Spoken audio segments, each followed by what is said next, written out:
John, because I was trained as a scientist and always had an interest in theology, a lot of my scientific friends would be a little suspicious of me, but they'd always say, condescendingly, whatever works for you. I'm not interested in what works for me. I'm really not. Yeah. I'm interested in what's real. Yeah. And if I explore the concept of God, I want to know what that means. What do you imagine the concept of God means? Well, in very broad terms, I think the concept of God implies for me, first of all, that there is a mind behind the order of the world, and there is a purpose behind its unfolding history. It isn't just one thing after another. I also believe that there is a ground of ultimate value. So our experiences of beauty and of truth are glimpses of an eternal reality. And I also believe that there is one who is the ground of hope, that the God in whom I believe is one whom I can trust, who cares for me, the God with whom the last word will lie, and not with death, for example, so that I believe in a destiny beyond death. So that's the sort of area in which belief in God seems to me to be important. And then the question is, why should one have those sort of beliefs? And I think here, as a scientist, I approach this willy-nilly, good or well, with the habits of thought which science imbues in you. You see, a scientist doesn't instinctively ask the question, what's reasonable? Because we found time and again the physical world is very surprising. I mean, nobody in 1899 would have thought the quantum theory was reasonable. A first-year philosophy student could have proved that something couldn't be sometimes a particle, sometimes a wave, and so on and so on. The world's surprising, and if the universe is surprising, if there is a God, God will be pretty surprising too, I think. But we do ask a question that is more open, but also more demanding. We ask not what is it reasonable, but what makes you think that might be the case? And that's what I'm always seeking to do in relation to religious belief, to find motivations for my religious beliefs. I find them partly in general things like the structure of the universe, its fruitfulness and so on, partly also in the much more personal realm of encounter with the sacred and religious worship and obedience and awe and so on. Speaking both as a scientist and as a theologian, how do you imagine God's characteristics? There are traditional ways of describing God, but I'm interested in how you would do it. Well, it's all theologians, I think, would say that human language, finite human language, runs out when you try and talk about the infinite reality of God. So in some sense, we're stretching human language, trying to push it in an appropriate direction. We use personal terms about God in many of our religious traditions, certainly in my Christian tradition.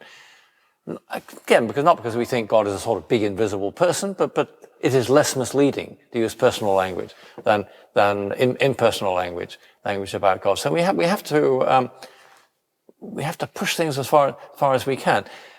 For example, push. I want you to push. Okay. Well, one thing that's very clearly, if God is God, God is not dependent on anything else. God is and that means, for example, that God has always existed. God is not brought into existence in the way that the universe was brought into existence, in which you and I were brought into existence. So there must be an eternal, a timeless element to God, that God is always there, so to speak. But also I believe that if God brings into being a world of unfolding temporality, a world that started as a ball of energy and now is the home of saints and scientists, God interacts with that unfolding process. And that means to me that God doesn't just know that events succeed each other, but God knows events in their succession. If the world is truly temporal, truly a world of becoming, God knows the world in its becomingness. And there's been a very big movement in 20th century theology to see that while God undoubtedly has an eternal aspect, God also engages with time, a sort of dipolar picture of God, a God who is both connected with time, but also outside time. And that's puzzling and difficult to work out, but I think it's absolutely essential. Because you see, God knows things, obviously, as they really are. And if this world is really temporal, then God will know it in its temporality. And I find that helpful. And it carries some strange implications. For example, if the world is truly temporal and unfolding, I believe that means that God does not yet know the future. That's no divine imperfection. I mean, I think anyone who's a theist will believe that God will know anything that is knowable. But if the future does not yet exist, then even God can't know it. Needless to say, there's a good deal of contention in theological circles about that, but that's what I believe to be the case. Would that make your God a little bit vulnerable? Well, I think that's right, but I think there's another current in 20th century theology, which is to recognize the vulnerability of God. Though the act of creation was, as the theologians say, an act of kenosis. Kenosis means self-limitation. Nobody limits God from the outside. The attempt to do that is the sinful error of magic. But God bringing into being a world in which creatures are given the gift of freedom to be themselves, to make themselves, which is the gift of the God of love, that God is vulnerable to the circumstances of that world. God is not in total control. God is not the sort of master planner whose will is instantly obeyed in every instance. I mean, I think I can believe that God will fulfill the divine purposes, but maybe through contingent paths. So that it isn't the question of... In other words, I see the history of the universe not as the performance of a score that God wrote in eternity, but as an unfolding improvisation. Oh. And I believe that the great cosmic composer will resolve the fugue at the end of time, but by contingent means. So your God, the omnipotence, the omniscience, all power and all knowing of your God, is more constrained than others. Well, it's very important to understand what you mean when you say that God's almighty. It doesn't mean that God can do absolutely anything. For example, the rational God cannot decree that 2 + 2 = 5. The good God, I believe, cannot do evil deeds.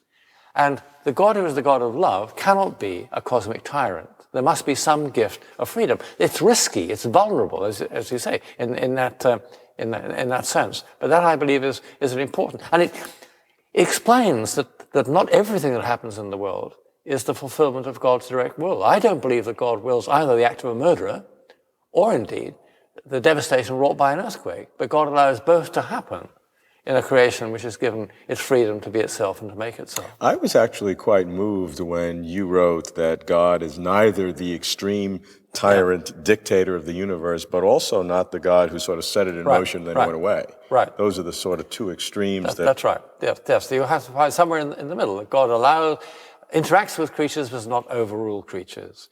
It's in theological terms, that's the balance between grace and free will. It's part of the experience of religious life that we are free to make decisions and responsible for our decisions. But also, when we look back on our lives, we can often see and believe we see that God has been active and guiding and leading us in our lives. There is a whole tension between those two. It's a celebrated theological conundrum to get that balance right. Now we see that conundrum written cosmically large in God's relation to the universe.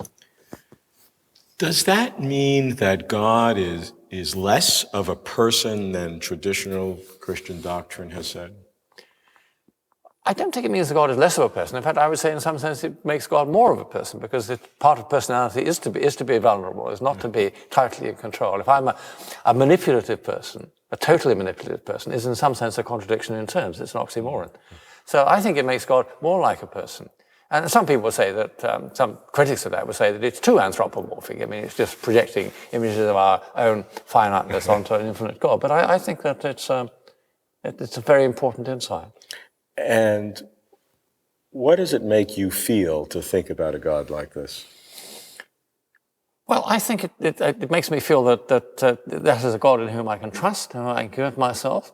Not a God who is a magician who is going to save me from all sorts of trouble, but as the preachers say, God doesn't save us from trouble, but saves us in trouble. That, well, God will be with us in the travail of creation, but God is not a sort of magician who is going to remove every obstacle from our paths. And that just seems to me a fundamental, actually, religious experience. That's the way the world is.